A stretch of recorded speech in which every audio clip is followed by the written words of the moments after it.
queria apelar para o seu senso de humanidade, fazer um apelo mesmo, de coração, tá? Para que não haja um incidente de grandes proporções aqui. Sobre a nossa negociação resulta a consequência sobre vidas, né? A formalidade legal pode ser cumprida tranquilamente.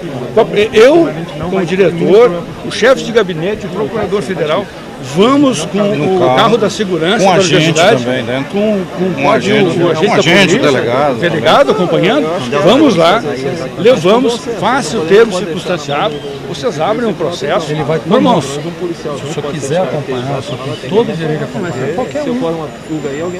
A universidade, o procurador, o advogado.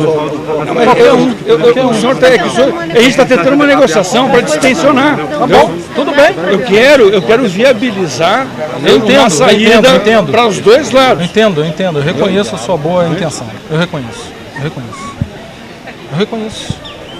Mas assim, eu continuo apelando para o bom senso. Continuo apelando para o bom senso do senhor, para que nós saiamos daqui com o preso imediatamente. Sem desforço físico. Eu não tenho comando sobre essas pessoas. Sem uso da força. Eu não tenho comando sobre essas pessoas. As pessoas me ouvem porque eu sou professor. Se necessário, isso apenas, precisará ser usado, será usado. Mas o senhor não acha que é uma reação desproporcional ao acontecimento? Não. Não é uma reação desproporcional? Não. É uma desproporção em tudo isso. Eu estou achando muito estranho isso. O senhor tem alguma outra proposta para me fazer? Além dessa? A minha proposta é que a gente haja uma alternativa sem violência. Corre.